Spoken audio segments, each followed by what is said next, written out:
ఏపీలో కూటమి ప్రభుత్వం ఏర్పడింది. ఎన్నికైన ఎమ్మెల్యేలు, టీడీపీ నేతలు తమ నియోజకవర్గాల అభివృద్ధి గురించి పట్టించుకోవడం మానేశారు. అక్రమ సంపాదన కోసం అర్రులు చాస్తున్నారు. ఆదాయ వనరులపై దృష్టి సారించారు. దీంతో అనేక నియోజకవర్గాల్లో ఎమ్మెల్యే, ఇతర నేతల మధ్య చిచ్చు రాజుకుంటుంది. అనంతపురం జిల్లాలో కొత్తగా ఎన్నికైన టీడీపీ ఎమ్మెల్యేకు అక్కడి అసమ్మతి నేతలు చుక్కలు చూపిస్తున్నారు. ఆ నియోజకవర్గంలో టీడీపీ రచ్చకు కారణమేంటో చూద్దాం.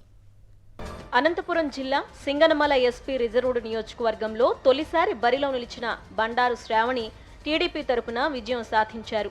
మొదటిసారి చట్టసభకు ఎన్నికైన శ్రావణికి పార్టీలోని అసమ్మతి నేతలు చుక్కలు చూపిస్తున్నారు. నియోజకవర్గంలో రేషన్ షాపులు, మధ్యాహ్న భోజన ఏజెన్సీలు, అంగన్వాడీలు, కాంట్రాక్టు పనులపై టీడీపీ నేతలు దృష్టి పెట్టారు.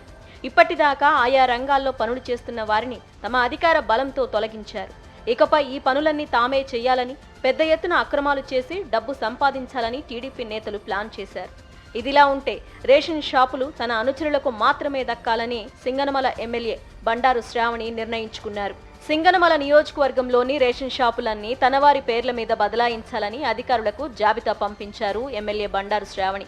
తాను పంపిన పేర్ల మీద రేషన్ షాపులు ఉండాలని హుకుం జారీ చేశారు. అయితే ఇక్కడే ఎమ్మెల్యేలకు చిక్కులు మొదలయ్యాయి.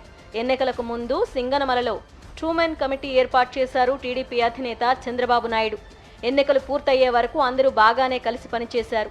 బండారు శ్రావణి విజయం సాధించగానే ఆమె నాయకత్వాన్ని ట్రూమెన్ కమిటీ వ్యతిరేకిస్తోంది. తమ వర్గానికి రేషన్ షాపులు, మధ్యాహ్న భోజన ఏజెన్సీలు, అంగన్వాడీలు దక్కాలని ట్రూమెన్ కమిటీ సభ్యులు కోరుతున్నారు. ట్రూమెన్ కమిటీని ఎమ్మెల్యే బండారు శ్రావణి లెక్క చేయడం లేదు. తాను చెప్పిన వారికి రేషన్ షాపులు ఇవ్వాలని అధికారులకు సిఫార్సు లేఖలు పంపుతున్నారు. ఈ పరిణామాలు చినికి గాలివానలా మారి రెండు వర్గాల మధ్య వివాదం ముదిరి పాకాన పడింది. నియోజకవర్గంలోని బుక్కరాయ సముద్రంలో ఎమ్మెల్యే బండారు శ్రావణి, ఆమెను వ్యతిరేకిస్తున్న అసమ్మతి నేతల మధ్య ఘర్షణ జరిగింది. రెండు వర్గాలు పరస్పరం ఒకరిపై మరొకరు దాడులు చేసుకున్నారు. ఇదంతా పోలీసుల సమక్షంలోనే జరిగిన ఖాకీలు ప్రేక్షక పాత్ర పోషించారు. ప్రజలకు మేలు చేయాల్సిన అధికార పార్టీ నాయకులు ముఠాలుగా విడిపోయి రోడ్డున పడి తన్నుకోవడంతో సింగనమల ప్రజలు తీవ్ర అసంతృప్తి వ్యక్తం చేస్తున్నారు.